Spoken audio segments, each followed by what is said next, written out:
We are at the. Nessies British shop. Tell me how long you've owned Nessies. So we've owned Nessies since November of last year, which we purchased from the previous owner. She'd been in business here for 18 years. Tell me why. Well, I guess we'll take it from that. Tell me why you purchased it.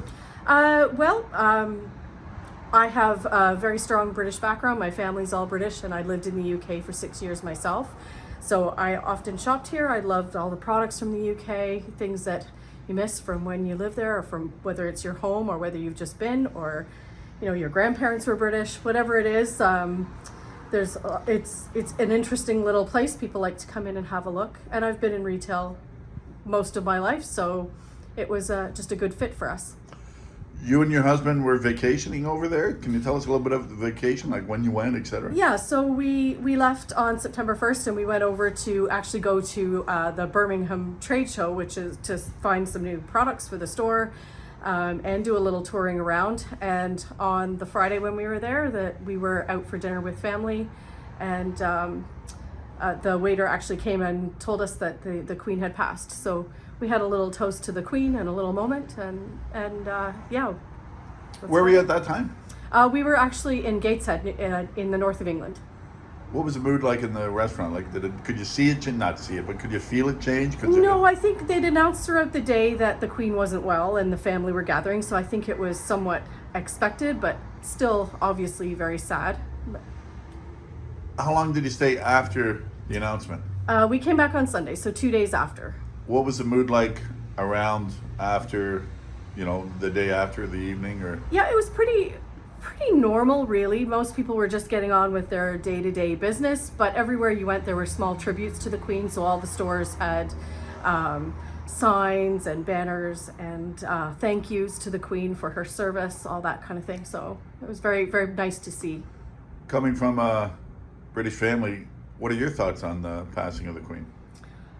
Well, obviously it's sad. She dedicated her entire life to the monarch, to her job. She's given a lot to everybody and given up a lot for everybody. So it was her time, unfortunately, but yeah, it's sad for everyone, and on to a new venture of having a king, I guess. What's that going to be like? Like having parents that were British and growing up there, like or spending time there. What do you think that's going to be like? I don't know. It'll be different. He has different interests and different manners and things, but I think it's just something like any change, something that everyone will get used to. The story's going to change because you have a lot of things of the Queen here. Yeah. I think people will still want some of that. I'm sure people will want mementos of the Queen, but obviously we're looking forward to also some new products that celebrating our new king. So Papers, ran out and got them sort of as soon as you could? Yeah, they were actually kind of hard to come by. Like anywhere, paper copies of the paper aren't as available anymore.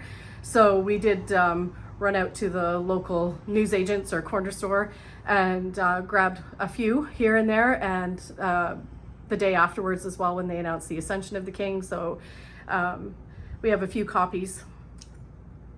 Did they, and you weren't obviously in London, but were they placing flowers anywhere where you were? And forgive me, like I don't know the area you were, but I mean like... Yeah, no, I didn't see any where we were. We had the day before actually been in Edinburgh, so we'd gone past Holyrood House where after she passed they were laying flowers, and I'm sure there was probably some places. We did go to Lincoln Cathedral, which is a very large cathedral in one of the towns that we were visiting, and they had a tribute there, her portrait with candles lit around it, and we're letting people in to have a moment to think about the Queen. We saw quite a few people in, and quite some relatively upset, some just celebrating her life in general. So it's one of those things where it is hard because, like you say, she was 96, so it's in a way it's to be expected, but in a way, when you think about what she's done for the country and the people. That's right. Yeah. Like I said before, she gave up her entire life, really, and all of her freedom, basically, to be able to serve us. So whether you're a monarchist or not, that's something to appreciate. How will she go down in history? I think for the most part she was loved. I mean, like anybody else, there were mistakes made along the way, but in general, I think people tended to love her. I know people in the UK, we heard people referring to her as being like a grandmother to them. So, I'm sure she'll be well remembered for the most part.